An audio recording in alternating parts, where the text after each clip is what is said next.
કોલેબોરેટિવ innovation કોન્ફરન્સની 8મી આવૃત્તિ અમદાવાદમાં સફળતાપૂર્વક પૂર્ણ થઈ, જેમાં ઉદ્યોગ સાહસિકો, વૈજ્ઞાનિકો, વેન્ચર ઇન્વેસ્ટર્સ, નીતિ નિર્માતાઓ અને વિવિધ ક્ષેત્રોના ચેન્જ મેકર્સે ભાગ લીધો. દિવસભરના સંવાદ, ચર્ચા અને વિચારોના આદાન-પ્રદાન દ્વારા નવી સંભાવનાઓ પર મંથન કરવામાં આવ્યું. અમદાવાદ ખાતે યોજાયેલી આ કોન્ફરન્સે લાઇફ સાયન્સ અને ટેકનોલોજીના ક્ષેત્રમાં નવા વિચારોને પ્રોત્સાહિત કરવાની O2Hની દૃષ્ટિને પ્રતિબિંબિત કરી. આ મંચે વિવિધ દૃષ્ટિકોણ ધરાવતા લોકો માટે એક એવો અવકાશ ઊભો કર્યો જ્યાં તેઓ વિજ્ઞાન, ટેકનોલોજી અને સમાજના સંગમ પર નવા વિચારોને શોધી શકે. કોન્ફરન્સ વિશે પ્રતિભાવ આપતા પ્રશાંત શાહ, CEO, O2H ડિસ્કવરી અને O2H ગ્રુપના કો-ફાઉન્ડરે જણાવ્યું હતું કે O2Hમાં અમને નવા વિચારોને પ્રોત્સાહિત કરવાનું ગમે છે, જેથી માનવ આરોગ્ય પર સકારાત્મક અસર પાડી શકાય. નવીનતા અથવા સર્જનાત્મકતાની પ્રક્રિયા ઉત્તેજક હોય છે અને તેના પરિણામો આર્થિક તેમજ સામાજિક રીતે અર્થપૂર્ણ બની શકે છે, પરંતુ આ કાર્ય એકલા શક્ય નથી. પેનલ ચર્ચાઓ અને ફાયરસાઇડ સંવાદોની શ્રેણીમાં ભાગ લેનારાઓએ ભવિષ્યની નવીનતા ઘડતા મુદ્દાઓ પર ચર્ચા કરી, જેમાં દવા શોધ અને R&Dમાં રોકાણ, લોન્જેવિટી સાયન્સ, મશીનો અને રોબોટિક્સનો વધતો ઉપયોગ અને વાયુ પ્રદૂષણ ઘટાડવા માટેની નીતિઓ જેવા વિષયો સામેલ હતા. સ્પીકર્સમાં હિતેશ સાંગાની, ઓક્ટોપસ વેન્ચર્સના વેન્ચર પાર્ટનર અને એસ્ટ્રાઝેનેકા UKના પૂર્વ એક્ઝિક્યુટિવ ડિરેક્ટર તેમજ અનેક અગ્રણી બાયોટેક કંપનીઓના બોર્ડ સભ્ય, જેમાં અફેરિસ, લેબજીનિયસ થેરેપ્યુટિક્સ, નેનોસિરિંગ્સ, ટેલર બાયો અને ઇન્ફિનિટોપ્સનો સમાવેશ થાય છે.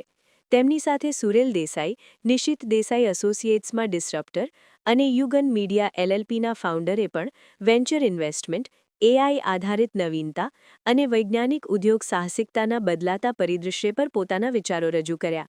કોન્ફરન્સમાં national institute of pharmaceutical education and research અમદાવાદના ડિરેક્ટર પ્રોફેસર શૈલેન્દ્ર સરાફ અને સુરીલ દેસાઈ વચ્ચે ફાયરસાઇડ સંવાદ પણ યોજાયો, જેમાં વૈજ્ઞાનિક પ્રગતિ માટે શૈક્ષણિક સંસ્થાઓ, નીતિઓ અને આંતરવિષયક સહકારની ભૂમિકા પર ચર્ચા થઈ.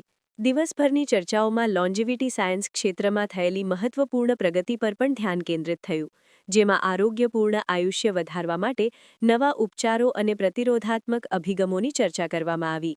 The rise of the machines, robotics and research નામના સત્રમાં સ્પીકર્સે ચર્ચા કરી કે કેવી રીતે રોબોટિક્સ, ઓટોમેશન અને AI આધારિત સિસ્ટમ્સ આધુનિક પ્રયોગશાળાઓને પરિવર્તિત કરી રહ્યા છે.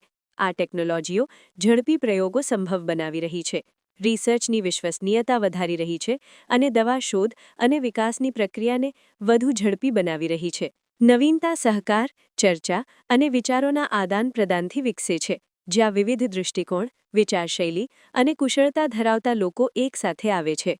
આજે જ્યારે વિશ્વ વધુ પોલિમેથિક બની રહ્યું છે, ત્યારે વિપરીત વિચારો મળીને, ટકરાઈને અને એકબીજાને પડકાર આપી નવી દિશાઓ સર્જે છે.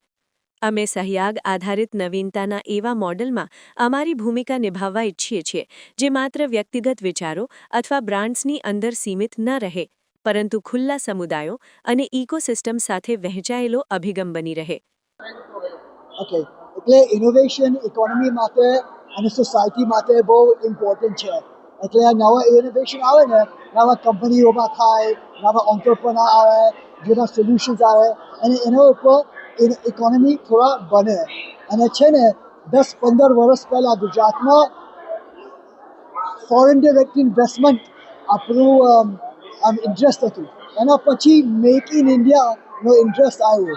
હવે ઇન્ડિયામાં ઇનોવેશન કરવાનો ઇન્ટરેસ્ટ આવે છે. અમે ચાઇનામાં જોઈએ ને, એ લોકો બરાબર ઇન્વેસ્ટમેન્ટ કરે છે ઇનોવેશનમાં. હવે ઇન્ડિયામાં ઇનોવેશનમાં ઇન્વેસ્ટમેન્ટ થાય છે. એના પછી ઇન્વેસ્ટમેન્ટ થાય ને તો બધું પૈસા જોઈએ, ઇન્વેસ્ટમેન્ટ જોઈએ, ઇન્સ્ટિટ્યૂટ જોઈએ, સ્ટાર્ટઅપ જોઈએ, ટેલેન્ટ જોઈએ, પ્લેસ મેકિંગ બી જોઈએ. બધા ભેગા થાય ને વિચાર શેર કરે, શું દુનિયામાં થાય છે, ઇનોવેશન શું કરીએ, અને ક્રિએટિવિટીમાં નવા ઇન્ડસ્ટ્રી ઊભા થાય. એટલે આપણા ઇનોવેશન કોન્ફરન્સમાં બધા આપણે ભેગા કરીએ ને થોડા જુદા જુદા વાત કરીએ ને જે જુદા જુદા આઈડિયા આવે બધા ભેગા થાય, એમાંથી ઇનોવેશન ચાલુ કરીએ. એટલે conference we started because of our interest and passion in innovation. Startup અને યુવા સંશોધનને શું ફાયદો મળશે આમાંથી?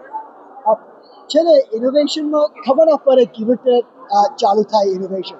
બધા ભેગા થાય અને વિચાર કરે, એક્સચેન્જ આવે ને જુદા જુદા આઈડિયા, એમાંથી ક્રિએટિવિટી અને ઇનોવેશન આવે.